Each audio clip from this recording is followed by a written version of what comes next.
First இந்த கதையை எப்படி ஆரம்பித்தோம் அப்படின்னா, அதுக்கு ஃபஸ்ட்டு வந்து என்னுடைய ஒரு தம்பி வந்து, "நீங்கள் எவ்வளோ பட்ஜெட்டில் பண்ணுவீங்க?" அப்படின்னு சொல்லி மாரி கேட்டிருந்தாரு. நான் வந்து ஒரு மினிமம் 2,00,00,000 ஆகும் அப்படின்னு சொல்லும்பொழுது, ஒரு 50,00,000 நானே ஏதாவது பண்ணிருவேண்ணா அப்படின்னு சொல்ல. அப்படி யோசிச்சுட்டு இருக்கும் பொழுது தான் வந்து ஒரு நாள் வீட்ல என்ன கதை பண்ணலாம் அப்படின்னு சொல்லி யோசிச்சுட்டு இருக்கும்போது, என் மனைவி சொன்னாங்க, இந்த மாரி நான் சின்ன வயசுல அவங்க ஒரு இன்சிடென்ட்டா சொன்னாங்க. நான் வந்து குழந்தையா இருக்கும்போது ஆடு வளர்த்திட்டு இருந்தோம். பட் நம்ம ஆடு வந்து யாருமே இத நாய செல்லமா வளர்த்துவோம், பூனைய செல்லமா வளர்த்துவோம். பட் ஆட வந்து யாரும் செல்லமா வளர்த்த மாட்டாங்க. குறிப்பிட்ட வயசு ஆச்சுன்னா பிரியாணி தான் அது. ஸோ, அதனால அவங்க அப்படி வித்துட்டாங்க. நான் வந்து அத தேடி போயிட்டு இருந்தேன். என்ன தேடி எங்க அப்பா, அம்மாலாம் ஒரு நாள் ஃபுல்லா அலைஞ்சுட்டு இருந்தாங்க அப்படின்னு மாரி சொன்னாங்க. இது நல்ல லைனா இருக்கே அப்படின்னு சொல்லி யோசிச்சுட்டு, கொஞ்சம் அப்படியே டெவலப் பண்ணிட்டு இருந்தேன். அப்புறம் அவங்க கொஞ்ச நாள் கழிச்சு என் பொண்ணுகிட்ட இந்த சின்ன வயசுல என்கிட்ட கதை கேட்பான். இப்ப கேட்கறதில்ல. அப்ப சொல்லிட்டு இருக்கும்பொழுது, அவன் அந்த ஒரு பாயிண்ட் வந்ததுக்கப்புறம், "இந்த ஆடு கிடைக்குமா? கிடைக்காதா?" அப்படிங்கிற மாரி ஒண்ணு கேள்வி கேட்டா. "நீ கொஞ்சம் கேளு தங்கம். அதுக்கப்புறம் ஆடு கிடைச்சிருமா? அது தெரிஞ்சிரும்ல." அப்படின்னா, "ஆடு கிடைச்சதுன்னா அடுத்த கதை சொல்லு. இல்லைன்னா கதை சொல்ல வேண்டாம்." அப்படின்னு சொன்னான். அப்பதான் எனக்கு தோணுச்சு, நம்ம இது ஒரு கமர்ஷியலா ட்ரீட் பண்ணாம, ஒரு குழந்தைகளுடைய பாயிண்ட் ஆஃப் வியூல தான் இந்த படத்த நம்ம எடுத்துட்டு போகணும் அப்படின்னு சொல்லி. ஸோ, அப்படித்தான் இந்த கதை வந்து உருவாச்சு. அப்புறம் இதில இன்னொரு இன்ட்ரெஸ்டிங்னா, அந்த பிரணதி சிவசங்கரன், அந்த குட்டி பொண்ணு. அது நான் ஆக்சுவலா வந்து ஃபர்ஸ்ட் நாங்க வேற ஒரு பொண்ண தான் செலக்ட் பண்ணி வச்சிருந்தோம். ஷூட்டிங்க்கு ஒரு 1 வாரம் முன்னாடி அந்த பொண்ணால திடீர்னு வர முடியல அப்படின்னு சொல்லி இது பண்ணிட்டாங்க. அப்புறம் எனக்கு வந்து பயங்கர டென்ஷன். நைட் 8 மணிக்கு ஆஃபீஸ்லேருந்து கிளம்பி போறேன். வீட்டுக்கு ஃபோன் பண்ணி சொல்லிட்டேன் ஒய்ஃப் கிட்ட முதல்ல இந்த மாரி கேன்சல் ஆயிடுச்சு. என்ன பண்ணுறதுன்னு தெரியல அப்படின்னு. நான் மெட்ராஸ்லேருந்து யாராவது கேஸ்டிங் ஏதாவது கிடைக்குமா அப்படி இப்படின்னு சொல்லி பேசிட்டு இருக்கேன். அப்புறம் அவங்க வந்து அவங்க சர்க்கிள்ல தெரிஞ்ச வீட்ல ஃப்ரெண்ட்ஸ் வீட்ல யார் யார் வீட்ல இந்த மாரி பொண்ணு இருக்காங்க அப்படின்னு சொல்லி எல்லா பக்கம் கேட்டுக்கிட்டே இருக்கோம். எல்லாரும் சில பேர் ஓகேங்கிறாங்க, சில பேர் வேண்டாங்கிறாங்க அப்படின்னு. அப்புறம் கடைசியில வந்து அவன் எனக்கு வந்து தம்பி தான் அவங்க அப்பா. அப்புறம் இந்த மாரி கேட்டதையுமே, "நீங்க தாங்கண்ணா எனக்கு ஒண்ணும் பிரச்சனை இல்ல. எப்ப வேணாலும் வாங்க." அப்ப நைட் மணி 11:30. அப்புறம் வந்து சரி இப்பவே போய் பார்த்துருவோம் அப்படின்னு சொல்லிட்டு நைட்டு போய் 12 மணிக்கு ஆடிஷன் பண்ணா தூக்கத்திலேயே. இது மாரி வந்து ஹாய் பெரியப்பான்னு சொல்லிட்டு மறுபடியும் தூங்கிட்டான். அவளுக்கே தெரியாது அவ செலக்ட் பண்ணியிருக்கோம் அப்படின்னு சொல்லி. அப்புறம் அடுத்த நாள் வந்து அது செலக்ட். அதே மாரி கார்த்திக். ஃபர்ஸ்ட்டு அவன் தம்பி தான் கூப்பிட்டு வந்தாங்க அப்பா, அம்மா. அவனும் எனக்கு சொந்தக்காரன் தான். தம்பி அவங்க வந்து இவனோட தம்பிய தான் நடிக்க வைக்கணும் அப்படின்னு சொல்லி ஆசைப்பட்டாங்க. எனக்கு வந்து அவன் தம்பியில இவன் தான் வேணும்னு சொல்லி, அதில அது மாரி அவன் சும்மா கூட வந்தவன் அவன செலக்ட் பண்ணிட்டு இருந்தாங்க. ஸோ நல்லா நடிச்சிருக்காங்க 2 பேருமே. அடுத்தது அடுத்து சொன்னா என்னோட டைரக்டர். அவர் நேர்ந்த நாள் நண்பர் கூட. அவரு வந்து இந்த படத்துக்கு ரொம்ப தூணா நின்னாரு. என் மனைவி கதையும், காசும் குடுத்தாங்க அவங்க தான். அவரு அதே மாரி இந்த சைடு டெக்னிக்கலா சரி நம்மளுடைய ஃபர்ஸ்ட் படம். அதுவும் ஆஸ் அ ப்ரொடியூசர் இது ரொம்ப ரிஸ்க்கா இருக்குது அப்படின்னு சொல்லிட்டு அவரு ஒரு பக்கம் கேஸ்டிங் ஃபுல்லா அவரே பார்த்துக்கிட்டு ரொம்ப சப்போர்ட் பண்ணாரு அவரு. அடுத்தது டிஓபி அருண்மொழிச்சோழன். அருண்மொழிச்சோழன் பத்தி என்ன சொல்றதுன்னா, ரொம்ப ஸ்பீடா தான் ஒர்க் பண்ணுவாரு. மொத்தமாவே 18 நாள் தான் ஷூட்டே பண்ணணும். அதுக்குள்ளேயே அவரு சொல்லப்போனா அவரோட ஸ்பீடுக்கு எங்கனால ஆர்டிஸ்ட் எல்லாம் கோஆர்டினேட் பண்ண முடியல. எல்லாருமே புதுசு அப்படிங்கும் பொழுது, அப்புறம் அதையும் அவர் புரிஞ்சுக்கிட்டாரு. ஸோ எங்களுக்கு இந்த இது ட்ராமால செட் பண்ற டைம வந்து அவர் வந்து அந்த ஸ்பீடா எடுத்து குடுத்தாரு எங்களுக்கு. சில ஷாட்ஸ் எல்லாம் வந்து இந்த இன்டர்வல் பிளாக் ஷாட்ஸ் எல்லாம் நான் வேற மாரி ஒரு கம்போசிங்ல வச்சிருந்தேன். அப்ப அவரு சொன்ன மாரி ஷாட்ஸ்ல நல்லாவே இருந்தது சில ஷாட்ஸ்ல. அதனால அவரு பண்ண இதில போயிட்டோம். அது மாரி நெறைய ஒரு சின்ன ட்ரிக்கியான ஷாட்ஸ் எல்லாம் சொன்னா, "அது எடுக்க முடியாது சார்" அப்படின்னாரு. எனக்கு வேணுங்கன்னு சரின்னு சொல்லி அவரு நெறைய அந்த மாரி நெறைய எடுத்து குடுத்தாரு. என்ன அவர்கிட்ட ஒரு டைரக்டரா எனக்கு அவர ரொம்ப பிடிக்கும். பட் ப்ரொடியூசர பிடிக்காது அவர. என்னன்னா பேக்கப் அப்படின்னு சொன்னதுமே வந்து, "ஜி அந்த பேட்டான்" அப்படின்னு சொல்லிட்டு இருப்பாரு. அதனால நெக்ஸ்ட் எடிட்டர். எடிட்டர் வந்து டைரக்டர் தவிர யாருக்குமே பிடிக்கும். எடிட்டர் வந்து மோஸ்ட்லி யாருக்குமே பிடிக்காது ஆர்டிஸ்ட் யாருக்கு. ஏன்னா அவர் எல்லாத்தையும் கட் பண்ணி வெளியில போட்டுருவாரு. அதனால நாங்க நடிச்சா எங்களுது வரல அப்படின்னு சொல்லிட்டு இருப்பாங்க. நானும் அதே மாரி சொல்லும்பொழுது,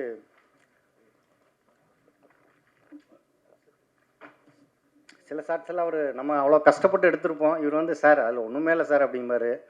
அப்புறம் ஒரு கட்டத்தில் அவர் புரிஞ்சுக்கிட்டாரு. எனக்கு இந்த ஷாட்ஸ் எல்லாம் வேணும். இந்த சீனில் இதுதான் கண்டென்ட்டு. இதை நீங்கள் எப்படியோ கட் பண்ணி கொடுங்க அப்படின்னு சொல்லி, சரிங்க சார் அப்படின்னு சொல்லிட்டு அவர் அந்த வேலையை கொஞ்சம் சிறப்பாக பண்ணி கொடுத்தாரு. அதுக்கப்புறம் கமல்குமார். அவர் இந்த படத்தில் ஹீரோவே இல்லைனாலும் இம்பார்ட்டன்ட் ரோல் அதுதான். அப்போ வந்து நான் சொன்னேன், இந்த மாதிரி இந்த குழந்தைக்கு தான் மெயினாக நான் இது அப்படின்னு சொல்லும்போது, இல்லை ஜி அது எனக்கு அதை பற்றியெல்லாம் கவலை இல்லை. நீங்கள் சொல்கிறீங்க இம்பார்ட்டன்ட் ரோல் அப்படிங்கும் பொழுது நான் ஏன் அதை வந்து விடணும். குழந்தை படம் வந்தாலும் எனக்கு ஒன்றும் பிரச்சனை இல்லைன்னு அது மாதிரி அந்த ப்ரெஸ்டீஜ் எல்லாம் இல்லாமல் ரொம்ப சப்போர்ட் பண்ணி நடிச்சு கொடுத்தாரு. அதே மாதிரி வைத்தீஸ்வரி மேடம். அவங்க வந்து நான் ஃபஸ்ட்டு 4 நாள் ஷூட் போய் 5வது நாள் தான் ஹீரோயின் கமிட் பண்ணுற மாதிரி சீன் எடுக்கிறோம். ஆனால் அந்த 4வது நாள் சாயந்தரம் வரைக்கும் யார் அதில் நடிக்க போகிறாங்கன்னு எனக்கே தெரியாது. அது வரைக்கும் சர்ச் பண்ணிகிட்டே இருக்கிறோம். திடீர்னு அப்போ தான் வந்து ஒரு ஃப்ரெண்டு சொன்னார். அப்போ வந்தாங்க, சரி ஸ்பாட்டுக்கு வந்தாங்க, பார்த்து சரி நல்லா ஓகே அப்படின்னு சொல்லிட்டு அடுத்த நாள் ஷூட்டிங் வந்துட்டாங்க. ஸோ இது எல்லாமே இந்த படத்தில் வந்து இப்படி கொஞ்சம் பட்ஜெட் அப்படிங்கிறனால எல்லாமே இப்படி பண்ணியிருந்தேன். எல்லாம் ஆனால் டக்குன்னு அந்த டைமுக்கு எல்லாமே அமைஞ்சது. ரொம்ப நல்ல விஷயமா இருந்துச்சு. அடுத்தது கார்த்திக்ராஜ் சார், அது ஒரு இன்ட்ரெஸ்டிங். என்னுடைய நண்பரும் ட்ரெயினர் படத்தோட இயக்குனர் மிஸ்டர் வேல்மாணிக்கம். நாங்கள் 2 பேரும் ரூம்மேட்ஸு. அப்போது நான் அந்த படம் முடிச்சுட்டு மியூசிக் யார் போகலாம், ஏன்னா நானும் புதுசு, எல்லா டெக்னீஷியனுமே புதுசாக இருக்காங்க. நம்ம படத்துக்கு யாராவது ஒருத்தர் ப்ரொமோஷனுக்காக நல்லா இருக்கணும், கொஞ்சம் நல்லா மியூசிக் வேணும், உணர்வுபூர்வமாக இருக்குன்னு சொல்லி யோசிக்கும் பொழுது அப்போ அவரோட படத்துக்கு கார்த்திக்ராஜா சார் வந்து மியூசிக் போயிட்டுருக்கு. அப்புறம் இவர் வந்து கேட்டார், சார் நம்ம கேட்டு பார்க்கலாமா அவர்கிட்ட. சார் அவர் பட்ஜெட்டுக்கு நம்மளாம் தாங்காது அப்படின்னு சொன்னேன். இல்லை சார் கேட்டு பார்க்குறோம், நான் உங்களுக்கு பண்ணி வாங்க போகலான்ட்டு. அப்புறம் போனோம். அப்புறம் கார்த்திக்ராஜா சார் வந்து பார்த்துட்டு இது மாதிரி நண்பர் சார் ரொம்ப சிரமப்பட்டு எடுத்திருக்காரு ஒரு சின்ன படம் அப்படின்னு. அப்புறம் ஃபஸ்ட்டு என்கிட்ட அவர் சரி லைன் சொல்லுங்கள் அப்படின்னாரு. லைன் சொன்னதையும் நான் சொன்னதையுமே என் மகன் என்கிட்ட ஒரு கேள்வி கேட்டால அதே கேள்வி தான் அவரும் கேட்டார். கடைசியில் ஆடு கிடைக்குமா கிடைக்காதா அப்படின்னு சொல்லி சொன்னார். இல்லை சார் கிடச்சிரும் சார் அப்படின்னா. அப்படியா, ஓகே, அப்படின்னா எனக்கு படம் ஃபுட்டேஜ் கொடுத்துட்டு போங்க, நான் பார்த்துட்டு உங்களுக்கு சொல்கிறேன் அப்படின்னாரு. அப்புறம் ஒரு 2 days 3 days வந்து அவர்கிட்ட ஃபோனே வரல. எனக்கு ஒரு மாதிரி டென்ஷனு. அப்போ நான் கேட்டேன் மாணிக்கம், சரி நம்ம வேறு ஏதாவது பார்க்கலாமா அப்படின்னு. இல்லை சார் என் படத்து வேலையை நான் இப்போ போக வேண்டியது இருக்குது, நீங்களும் கூட வாங்க, நேரில் பார்த்தா ஏதாவது சொல்லுவார் அப்படின்னு. அப்புறம் போகிறப்ப அவர் கொஞ்சம் அவசரமாக கிளம்பிக்கிட்டு இருந்தார். கிளம்பிட்டு இருக்கும் பொழுது இவர் படத்தோட இதெல்லாம் முடிச்சுட்டு கேட்டார். அப்புறம் என்ன கேட்கும் பொழுது, சார் அந்த முஜியாட்ட அனுப்பட்டி அந்த படத்தோட இது சார் அப்படின்னு. அது நான் பண்ணித்தரேன், ஒன்றும் பிரச்சனையே இல்லை அப்படின்னு சொல்லிட்டாரு. அப்புறம் நான் சார் பேமெண்ட்டு விடுங்க, அதெல்லாம் அப்புறம் பார்த்துக்கலாம் மெதுவாக, முதல் படம் எனக்கு ரொம்ப அனுபவபூர்வமாக இருக்குது, எனக்கு ரொம்ப பிடிச்சிது, அதனால் பேமெண்ட்டெல்லாம் அது பிரச்சனை இல்லை, நான் ஃப்ரீயாகவே பண்ணி கொடுத்துட்றேன், இவங்களுக்கு மட்டும் டெக்னீஷியன்ஸ் மட்டும் ஏதாவது நீங்கள் பார்த்து கொடுத்துருங்க அப்படின்னு சொல்லி சொன்னார். அந்த டைமில் எனக்கு என்கிட்ட பணம் இல்லை, பட் அது வந்து பெரிய சப்போர்ட் அந்த ராஜேஷ் சார் பண்ணது எனக்கு. அப்புறம் இங்கே வந்து சவுண்ட் இன்ஜினியர், அவர் சரி வர முடியல, அவர்னால ராம்கின்னு சொல்லிட்டு கோயம்புத்தூர் தான் எல்லாம் பண்ணணும். அவர் பார்த்தீங்கன்னா கார்த்திகராஜ் சார் இன்னொன்று எனக்கு ஒரு ஹெல்ப் பண்ணார். அவர் ட்ராக் எல்லாம் போட்டு கொடுத்துட்டு, இதை வந்து நீங்கள் ஃபிக்ஸாக வைக்கணுங்கிற அவசியம் கிடையாது, உங்களுக்கு எப்படி மாற்றணுமோ மாற்றி கொடுத்து வச்சுக்கோங்க அப்படின்னு சொல்லி சொன்னார். ஸோ அந்த இதெல்லாம் அவர் ஃப்ரீடம் கொடுத்ததில் வந்து எனக்கு ராம்கி சாரும் கோடேட் சார் எல்லாம் 2-3 பேர் சேர்ந்து தான் உட்காந்து நிறைய மியூசிக் மாற்றி எங்களுக்கு வேணும் மாதிரி எடுத்துட்டோம். அதில் அவர் சுதந்திரம் கொடுத்தா. அதில் ராம்கி ரொம்ப ஹெல்ப் பண்ணார். அவர் அங்கே மேடையில் வர முடியல அவருக்குனால. அடுத்தது கார்த்திக் சார், அவர் இதே மாதிரி தான் வேல்மாணிக்கு மூலமாக தான் அவர் நண்பராக மாறினார். அவரும் இதே மாதிரி சார் இது பட்ஜெட்டு படம் அப்படின்னு சொல்லலாம். அப்புறம் அவர் புரிஞ்சுக்கிட்டு சரி ஓகே நான் எழுதி கொடுக்குறேங்க அப்படின்னு ஒரு சாங் எழுதி கொடுத்துட்டாரு. இன்னொரு சாங் எழுதுகிறப்போ அவர் வீட்டில் அவங்க அம்மா இல்லை சார், அம்மா ஹாஸ்பிட்டலைஸ்டு. எனக்கு வந்து இங்கே டைம் ஆகுது அப்படின்னு சொல்லிட்டுருங்க. ஒரு 2-3 தடவை அடித்தா அப்புறம் சரி அவர் ஹாஸ்பிட்டலுக்கு இருக்கிறனால என்ன பண்ண முடியும் அப்படின்னு விட்டுட்டேன். பட் அந்த கஷ்டத்தை அவர் புரிஞ்சுக்கிட்டார், என்னோட கஷ்டத்தை புரிஞ்சுக்கிட்டு ஹாஸ்பிட்டல்லே உட்காந்து எனக்கு சாங்ஸ் எல்லாம் எழுதி கொடுத்துட்டாரு. அந்த விதத்தில் அவங்களுக்கு ரொம்ப thank you sir. Next production Karthi manager, அவர் இங்கே இருக்கார். அவர் அதே மாதிரி தான், அவர் ஸ்பாட்டுக்கெலாம் வரவே இல்லை, ஆனால் சென்னையிலேருந்து எல்லாத்தையும் அரேஞ்ச் பண்ணி கொடுத்துட்டாரு. அந்த விதத்தில் ரொம்ப தேங்க்யூ சார். அடுத்தது 9V studio mister Ramesh and Murugan. இந்த படத்தை ஃபஸ்ட்டு எடுத்துகிட்டு போகும்பொழுது இவங்க தான், சார் படம் நல்லா இருக்குது, ஆனால் வந்து இன்றைக்கி இருக்கிற மார்க்கெட்டுக்கு இதாக இருக்கும் சார், எந்த ஆர்டிஸ்ட்டுமே இல்லாமல் கொண்டு வந்திருக்கீங்களே அப்படின்னு சொல்லி ரொம்ப கவலைப்பட்டாங்க.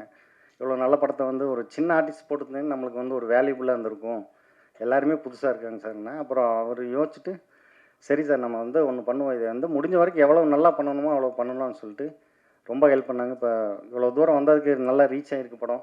அதுக்கு மெயின் காரணம் இன்னொருத்தர் PRO Sakthi Saravanan. Thank you sir. Okay, so it's all about the technical details. கடைசியாக வந்து நாங்கள் எவ்வளோ கஷ்டப்பட்டு ஒவ்வொருத்தராக ஒவ்வொரு இடத்துல செதுக்கி சிற்பத்தை கொண்டு வந்து உயிரை நிறுத்திட்ட முன்னாடி அதுக்கு உயிர் கொடுக்க வேண்டியது ஊடக நண்பர்கள் இவங்க கையில் தான் இருக்குது. எல்லோரும் கண்டிப்பாக செய்வீங்கன்னு நான் நம்புகிறேன். தேங்க்யூ. பத்திரிகை மற்றும் ஊடகவியலாளருக்கு அனைவருக்கும் வணக்கம். இந்த படம் நாங்கள் வந்து ஒரு 7-8 மாதத்துக்கு முன்னாடி பார்த்தோம். அவர் சார் ராமச்சந்திரன் சார் நம்மளை மீட் பண்ணி பேசினாப்புல, அவர்கிட்ட படத்தை பார்த்தோம். ஃபஸ்ட்டு படம் பார்த்துட்டு படம் ரொம்ப நல்லா இருந்தது, ரொம்ப எமோஷனல், ஒரு நல்ல ஒரு சில்ட்ரன் ஆஃப் ஹெவன் படம் பார்த்த மாதிரியான ஒரு ஃபீலிங் இருந்தது.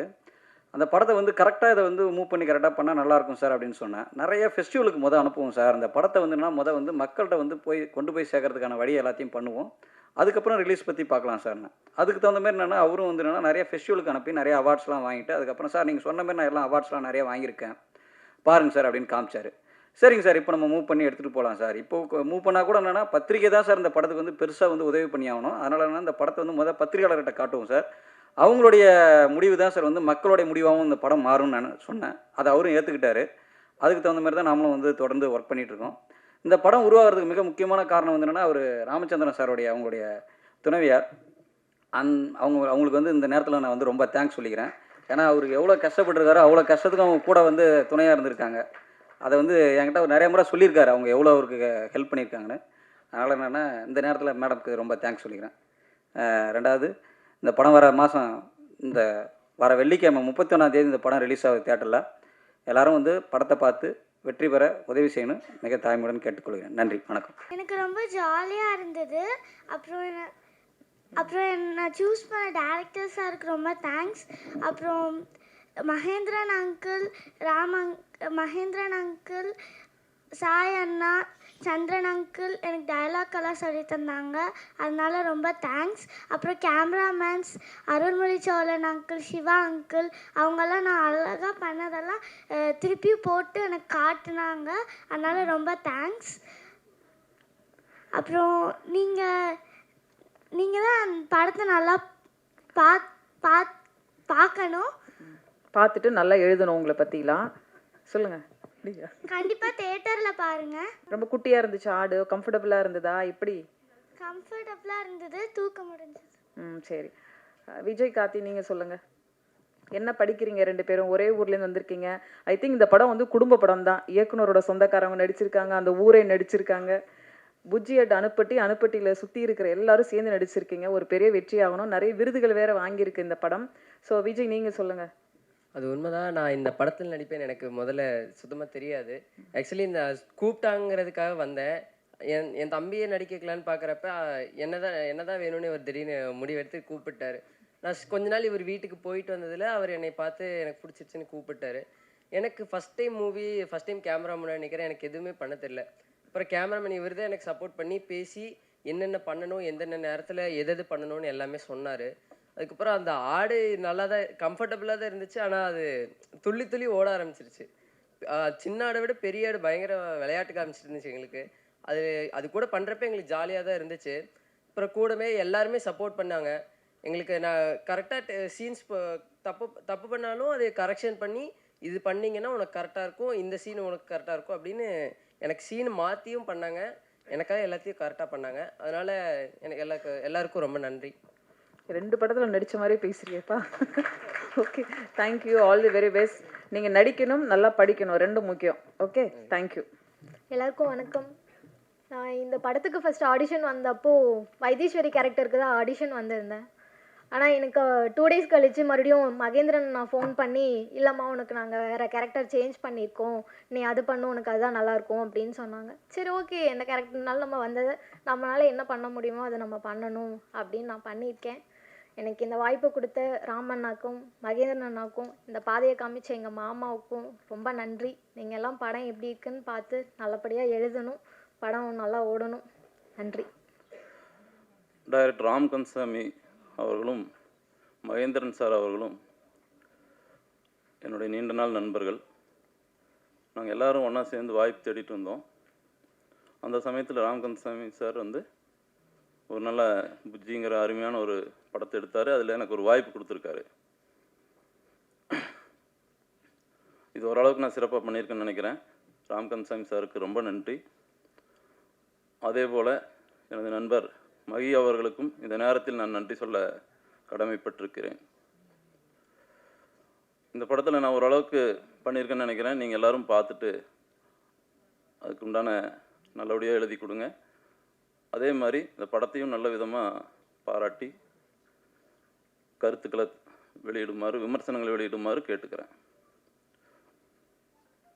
எனக்கு இந்த சினிமா இண்டஸ்ட்ரியில் வந்து நம்பியார் சாமி உடைய இடத்த பிடிக்கணும்னு ஒரு ஆசை இருக்குது. நான் அதுக்கு ட்ரை பண்ணுவேன். அதே போல் ரஜினி சாருக்கு வில்லனாக நடிக்கணும். இது என்னுடைய ஆம்பிஷன். இது நிறைவேறும்னு நினைக்கிறேன். Thank you sir. Press meet members and எங்களுக்காக வந்த எல்லாருக்கும் என்னோட வணக்கம். இந்த சான்ஸ் கொடுத்த ராமச்சந்திரன் சார் அண்ட் மகேந்திரன் சாருக்கு ரொம்ப நன்றி. இதுக்கு வந்து ஆடிஷன் அந்த மாதிரிலாம் எனக்கு எதுவுமே தெரியாது. எங்கள் டீமில் ராம்குமார்னு ஒரு அண்ணா இருந்தார். அவர் என் மேலே நம்பிக்கை வச்சு இந்த மாதிரி ஒரு ஆடிஷன் இருக்குமா, நீங்கள் போய் ஃபஸ்ட்டு நீங்கள் பேசுங்க அப்படின்னு சொன்னாங்க. அங்கே பேசினோடனே நான் செலக்ட் ஆகணும் இல்லையான்னு தெரியல, பட்டு அந்த அண்ணா சொல்லிட்டாங்க, என்னை நம்பி ஒரு ரோலுக்கு வந்து ஒரு ஆடிஷனுக்கு கூப்பிட்ருக்காங்க அப்படின்னு சொல்லி போனேன். நான் நம்பவே இல்லை, பட் இவங்க என் மேலே நம்பிக்கை வச்சு கான்ஸ்டபிள் ரோல் வந்து எனக்கு கொடுத்துருந்தாங்க. ஸோ 2 பேர்த்துக்குமே ரொம்ப நன்றி. அதே மாதிரி எனக்கு என்ன ரெஃபர் பண்ண ராம்குமார் அண்ணா நக்கலைட்ஸில் தான் ஒர்க் பண்ணுறாங்க. அவங்களும் இந்த படத்தில் நடிச்சிருக்காங்க. பட் அன்ஃபார்ச்சுனேட்லி இன்றைக்கி அவங்களால வர முடியல. ஸோ ராம்குமார் அண்ணாவுக்கும் ரொம்ப நன்றி. இந்த படத்தை பற்றி சொல்லணும் அப்படின்னா, நான் ஒரு 4 இயர்ஸாக வந்து நான் இந்த ஃபீல்டில் இருக்கேன். நான் ஒரு யூடியூப் ஆர்டிஸ்ட். எனக்கான ஒரு ரோல் எனக்கு ஒரு சாட்டிஸ்ஃபையான ஒரு ரோல் வந்து எப்படா வரும் அப்படிங்கிற ஒரு டிப்ரெஷனில் இருந்தேனே அப்படி சொல்லலாம். நம்ம அன்எக்ஸ்பெக்டடாக ஒரு மிராக்கிள் நடக்கும் அப்படின்னா அது எனக்கு அந்த டைமில் நடந்தது. நான் ஜஸ்ட்டு போய் ஓகே நம்ம போய் ஜஸ்ட்டு அட்டன் பண்ணலாம் அப்படின்னு தான் நான் பண்ணேன். பட் இவங்க என் மேலே நம்பிக்கை வச்சு எனக்கு இந்த ரோல் கொடுத்தாங்க. அதை தாண்டி எனக்கு வந்து நம்ம ஒன்று நினச்சோம் அப்படின்னா இந்த யூனிவர்ஸே சேர்ந்து ஒரு மிராக்கிள் நமக்கு கொடுக்கும் அப்படின்னு சொல்லுவாங்களே, அதே மாதிரி என்னோடய ரோல் இருந்தாலும் சரி. ஏன்னா நான் எல்லாமே அந்த 4 இயர்ஸில் வந்து நான் முக்கால்வாசி ஒரு காமெடியான ரோல் தான் நான் பண்ணியிருக்கேன். பட் இது வந்து சீரியஸான ரோல். நான் மோஸ்ட்லி சொல்ல போனால் நான் இந்த மாதிரி ரோல் பண்ணணும் அப்படின்னு நான் ரொம்ப நாள் நினச்சிட்டு இருந்தேன். ஸோ அது எனக்கு ரொம்ப பெரிய மிராக்கிளாக இருந்தது. நான் இந்த மாதிரி ரோல் பண்ணுவேனா அப்படிங்கிற ஒரு ட்ரீம் மட்டும்தான் இருந்தது. பட் இது வந்து நினைவாக்க இவங்க 2 பேர்த்துக்குமே ரொம்ப தேங்க்யூ. அண்ட் இந்த படத்தோட லொக்கேஷன் பார்த்திங்க அப்படின்னா கோயம்புத்தூரில் பட்டணம்னு ஒரு ஊரில் எடுக்கப்பட்டுச்சு. அந்த ஊர் பார்த்திங்க அப்படின்னா அந்த சுற்றி இருக்கிற பிளேஸில் தான் எடுத்தோம். பட்டு என்ன சொல்கிறது, சில ஷூட்லாம் எடுக்கும்போது அவங்களுக்கு ஏதாவது கொடுத்தா தான் வந்து அங்கே காரியம் நடக்கும் அப்படின்னு இருக்கும். பட் அங்கே எல்லாருமே பார்த்திங்கன்னா சாரோட ஊர் தான். எல்லாருமே ஹெல்ப் பண்ணாங்க. அன்எக்ஸ்பெக்டடாக நாங்கள் வந்து அவங்கக்கிட்ட எதிரே பார்க்கல, பட் அவங்களாம் ஹெல்ப் பண்ணாங்க. ஸோ இந்த படம் வந்து 18 நாள் தான் எடுத்து முடித்தாங்க. ஸோ அதுவே எங்களுக்கு வந்து ரொம்ப எல்லாருமே ஹெல்ப் பண்ணனால அதுவே எங்களுக்கு ஒரு பெரிய 2 மாதம் அந்த மாதிரி எடுத்த மாதிரி இருந்தது. அதே மாதிரி எனக்கும் சினி ஃபீல்டுங்கிறது ரொம்ப பெரிய ஒரு நியூ ஸ்டெப் அப்படின்னு சொல்லலாம். நான் ரொம்ப பொறுமையாக தான் பண்ணேன். ஒரு பக்கம் மகேந்திரன் சார் வந்து எனக்கு ட்ரெயின் பண்ணிகிட்டு இருந்தார். இந்த கேரக்டர் வந்து இப்படி தான் இருக்கணும் அப்படின்னு ட்ரெயின் பண்ணிகிட்டு இருந்தார். ஒரு பக்கம் ராமச்சந்திரன் சார் வந்து ப்ரீ பிளான்டாக போயிட்டு இருந்தாங்க.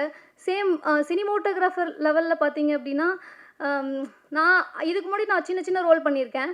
அங்கெல்லாம் வந்து நான் ஒரு டேக் எடுத்தாலே வந்து ஒரு 1-2 டேக் எடுத்தாலே வந்து முகம் சுளிப்பாங்க. பட் சார் அருண்மொழிச்சோழன் சார் வந்து ரொம்ப ஜாலியான கேரக்டர். எனக்கு அதுலேயே வந்து ஒரு கான்ஃபிடென்ட் வந்தது. ஓகே நம்ம டக்குன்னு முடிக்கலாம், எதுவுமே யாரும் நினைக்க போகிறதில்ல, என்னோடய கான்ஃபிடென்ட்டு நான் இதில் கொண்டு வரலாம் அப்படிங்கிற ஒரு இது இருந்தது. சேம் அதே மாதிரி இங்கே இருக்கிற எல்லா கேரக்டருமே வந்து எனக்கு ஒரு காம்படிட்டிவாக இருந்தது. அண்ணா வந்து பாயே கிடையாது. நான் இப்போ வரைக்கும் அவரை வந்து பாய் அப்படின்னு தான் நினச்சிட்ருக்கேன். ஸோ ஓகே நான் இப்போ கான்ஸ்டபிள் அப்படின்னா நான் எப்படி அந்த ரோலை வந்து நம்ம நம்ப வைக்கிறது அப்படிங்கிற ஒரு செல்ஃப் கான்ஃபிடென்ஸ் எனக்கு வந்தது. தென் அதுக்கப்புறம் இங்கே வந்து நான் தேங்க் பண்ண விரும்பிக்கிறேன். எனக்கு வந்து இந்த ஷூட்டில் வந்து எனக்கு ஒரு நைட்டு 2 மணி 3 மணி அப்படின்னு முடியும் அப்படின்னா என்னால் வீட்டுக்கு அப்போ போக முடியாது. அப்போ வந்து ஒரு 20-25 கிலோமீட்டர்ஸ் தாண்டி தான் என்னோடய வீடு இருக்கும். அப்போ வந்து அந்த டைமில் எனக்கு ஒரு அண்ணா வெயிட் பண்ணி எனக்காக கூட்டிகிட்டு போய் அவங்க வீட்டில் தங்க வச்சு, அப்புறம் அடுத்த நாள் மார்னிங் வந்து பிரேக்ஃபாஸ்ட்டு வச்சு லஞ்சும் கொடுத்து, அப்புறம் ஈவினிங்கு அவங்களே வந்து என்னை ஷூட்டுக்கு வந்து ட்ராப் பண்ணாங்க. ஸோ அந்த அண்ணாக்கு ரொம்ப நன்றி. அவங்க வந்து நக்கலைட்ஸில் சண்முகம் ஆக்டராக இருக்காங்க. ஸோ அவங்களுக்கு ரொம்ப நன்றி. அண்டு டெக்னீஷியன்ஸ், ஆக்டர்ஸ், இங்கே வந்தவங்க எல்லாத்துக்குமே ரொம்ப நன்றி. படத்தை கண்டிப்பாக எல்லோரும் தேட்டரில் பாருங்கள். இது ஒரு புது எக்ஸ்பீரியன்ஸாக இருக்கும்னு நம்புகிறேன். So thank you all.